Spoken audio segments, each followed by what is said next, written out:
오늘의 사연 시작하겠습니다. 때는 3년 전의 이야기입니다. 저한테는 오래전부터 형제처럼 가깝게 지내던 친구가 한 명 있습니다. 어려서부터 부모님들끼리도 친해서 오히려 웬만한 친척들보다 훨씬 더 가족같이 함께 자라온 친구입니다. 다만 저희가 대학교에 들어가게 되면서 공부에 그나마 자신이 있던 저는 서울에 있는 대학교에 합격을 해서 고향을 떠나게 되었고 친구는 고향에 남게 되었습니다. 아무래도 서로 사는 지역이 떨어지다 보니 예전처럼 매일같이 만나기는 참 어려웠습니다. 그래도 둘도 없는 저희 반쪽 같은 친구라는 사실 하나만큼은 변한 적이 없어요. 그나마 동반 입대를 신청했는데 또 군대만큼은 친구가 공익 판정을 받아서 동반 입대도 못하게 되었습니다. 그나마 명절 때는 제가 고향에 내려가야 했으니 그때 가서는 매번 만났어요. 가족들도 오랜만에 보는 거지만 아무래도 그 나이가 친구와 노는 게 가장 재미있을 나이 아니겠습니까? 거기에 이젠 술까지 마실 수 있는 나이가 되었는데요. 그래서 가족들은 뒤로 하고 매번 이 친구하고만 거의 밤을 새다시피 술을 마시고 했습니다. 고향에 내려가면 가족보다 먼저일 정도의 친구이지요. 그러다가 저는 서울에서 대학교를 졸업하고 기회가 닿아서 졸업과 동시에 취직도 하게 되었습니다. 그래서 서울에 완전히 자리를 잡게 되었어요. 그때쯤 친구 녀석은 사업을 시작하게 되었습니다. 서로 일 때문에 바빠졌다 하더라도 연락은 항상 주고받았고 연말에는 제가 내려가든 친구가 올라오든 항상 둘이서 송년회를 열고는 했습니다. 콩 한 쪽도 나눠 먹는 게 친구 아니겠냐며 저도 회사 일 하면서 선물 받은 양주를 까고 친구 녀석도 동네에서 담근 당금주 같은 걸 가져와서 둘이 부어라 마셔라 하면서 매번 특별한 연말을 보냈습니다.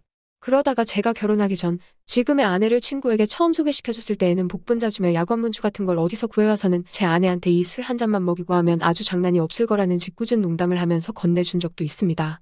안타깝게도 아내는 친구의 이 장난을 아주 불쾌하게 받아들였고 그래서 그때 받은 술은 아직도 입에도 대지 못한 채 우리 집 진열장에 진열만 되어 있는 감상용 술이 되었긴 하지만요. 제가 결혼을 하고 나서 친구 녀석도 그 다음 해에 결혼을 했습니다. 저는 제 아내와 동갑이었는데 친구 녀석 와이프는 우리보다 7살 연하인 아직 사회인 티도 날락말락하는 20대 중반의 여자를 신부감으로 데려온 거예요. 친구가 원래부터 어리고 예쁘면 망고땡이라고 노래를 부르긴 했는데 저는 그게 잠깐의 만남을 가질 때 선호하는 스타일인 줄로만 알았지 결혼까지 어리고 예쁜 여자와 할 거라고는 생각도 못했습니다.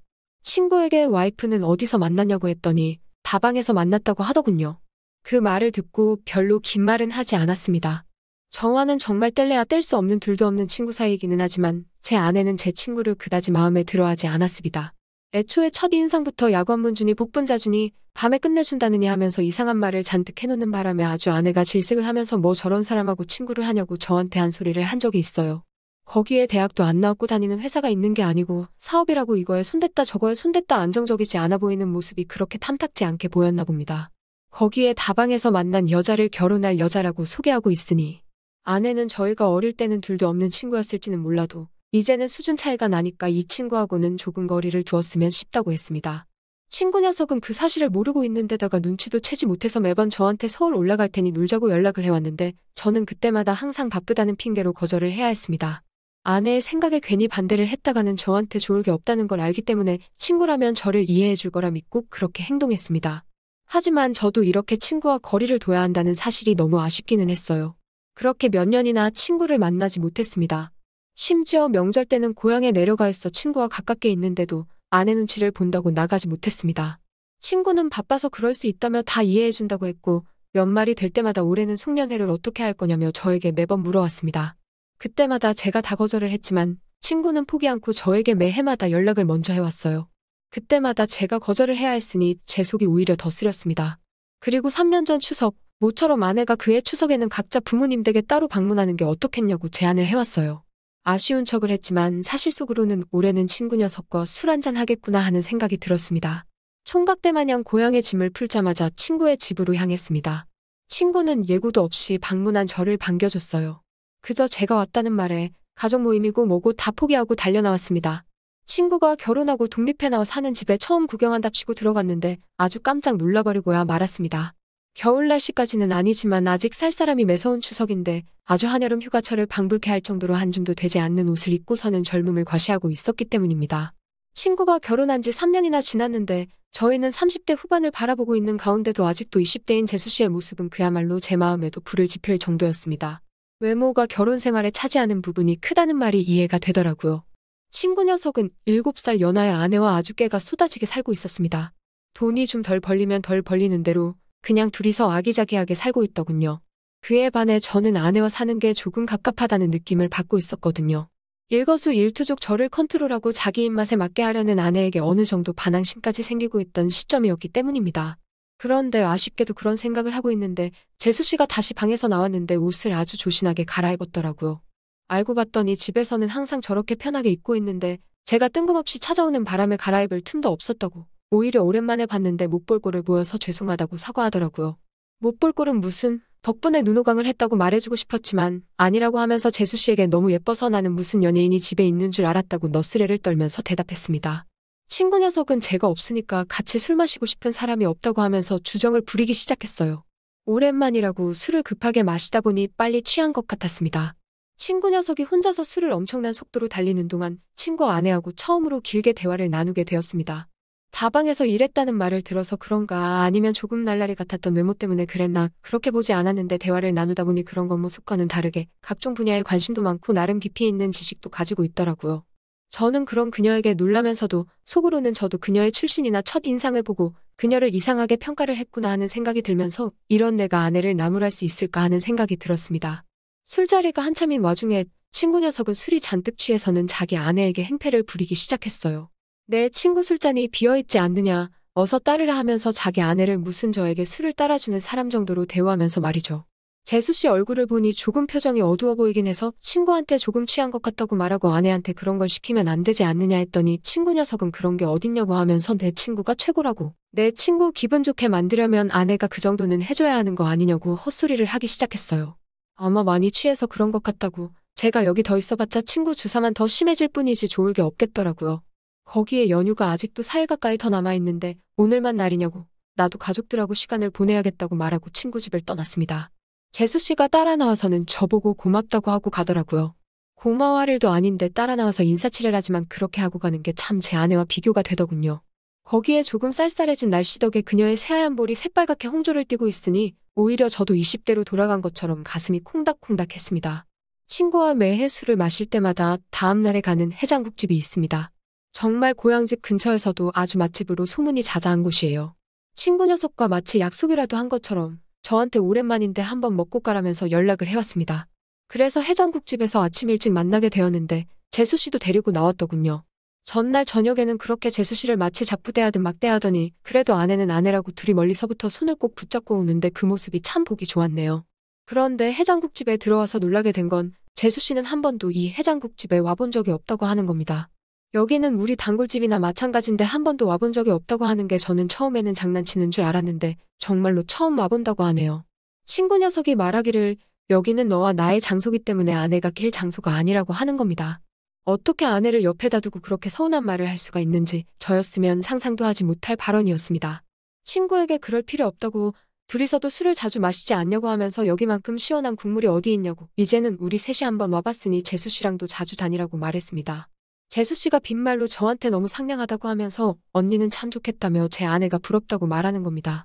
저는 친구 녀석이 부럽고 친구 와이프는 제 아내가 부럽다고 하니 참 그림이 웃긴 상황이었어요. 아무튼 그때 그렇게 오랜만에 해장을 하고 해장하면서 또 해장술을 한 잔 마시고는 대낮부터 추억 가득한 동네방네를 돌아다니며 또 한 번 진탕술을 마셨습니다. 원래는 친구 녀석이 저보다 주량이 훨씬 많아서 제가 먼저 뻗어버리고 친구 녀석이 저를 챙겨주거나 했는데 웬일로 친구 녀석이 이틀 연속으로 술에 맥을 못 주더라고요. 그래서 친구 녀석을 부축해서 낑낑대면서 친구 집으로 향하고 있었습니다. 친구 아내가 부축하는 걸 도와준다고 같이 친구 녀석을 부축하는데 자꾸 몸이 닿아서 괜히 기분이 이상했어요. 재수 씨도 분명히 저와 비슷하게 느꼈을 텐데 너무 조심하지 않고 일부러 저를 더 건들고 있는 게 아닌가 하는 느낌까지 받았습니다. 저는 혹시나 싶었지만 그래도 그 손길을 거부하지 않고 친구 집까지 가는 동안 그 상황을 오히려 더 즐겼습니다. 친구 집에 도착하고 나서 친구를 방에 눕히고 저도 그만 돌아가려는데 친구 아내가 저를 불러 세우더군요. 자기는 아직 술을 더 마시고 싶은데 괜찮으냐고 하면서요. 그때 저도 모르게 침을 꿀꺼덕 삼켰는데 그 소리가 얼마나 크던지 재수 씨가 아무 짓도 안 할 테니 긴장하실 것 없다고 하는데 오히려 그 모습이 저를 가지고 장난을 치는 것 같아서 기분이 더 묘했습니다. 정신을 차리니 그녀와 식탁에 마주 앉아서 술잔을 기울이게 되었어요. 술을 마시며 나눈 대화 중 충격적이었던 건 그렇게 술을 좋아하는 친구에다가 재수 씨도 주량이 보통이 아닌데 두 사람이서 아예 술을 마시지 않는다는 이야기였습니다. 저랑 마시는 것만큼 재미가 없다면서 둘이서 마시면 친구가 아주 성격이 돌아버린다고 하는 거예요. 그래서 몇 번 크게 싸우게 되었고 둘이서는 그 후로부터 술을 입에도 되지 않는다면서요. 참 충격적이었습니다. 친구가 사실 저를 그렇게까지 집착할 이유도 없긴 한데 제 생각에는 제 아내가 자기를 싫어한다는 걸 알고 그게 마음의 상처처럼 다가와서 더 저를 집착하게 된 것 같다는 느낌을 받았어요. 그 와중에 재수 씨는 제 친구 녀석의 심정을 이해하겠다고 하면서 저랑 있으면 시간 가는 줄 모르겠다고 하더라고요. 거기에 배려심까지 좋아서 같이 있는 사람이 참 안심이 되게 만든다나요? 그렇게 저희 둘도 없는 친구가 술에 취해서 코를 골며 뻗어 있는 동안 방금 전 친구를 부축할 때보다 가깝게 달라붙어 서로의 존재를 탐구하기 시작했습니다. 친구의 코고는 소리가 우리 둘의 귀를 때리며 죄책감이 들게 만들었지만 만에 하나 친구가 도중에 일어난다고 하더라도 멈출 수가 없었을 겁니다. 단지 그게 술 기운 때문만은 아니었을 것 같은 생각이 드네요. 새벽녘에 도망치듯 친구의 집을 나와서 집으로 돌아가는 길이었습니다. 차가운 밤 공기 때문에 그런가 제가 지금 무슨 일을 저질러버린 건지 갑자기 실감이 나더군요. 후회가 밀려왔지만 이미 때는 늦어버린 상황이었습니다. 집에 도착해 방 안에 누우니 하늘이 핑 돌기 시작했고 어지러워서 버텨낼 수가 없었습니다. 다음 날 아침에 잠에서 깼을 때는 해가 중천이었습니다. 핸드폰을 보니 친구 녀석한테 아침 일찍부터 연락이 잔뜩 와 있더군요. 어제도 술을 마셨으니 오늘도 아침에 해장국집에서 만나자는 겁니다. 전날과 똑같이 오랜만인데 한번 꼭 먹고 가라고 하면서 말이죠.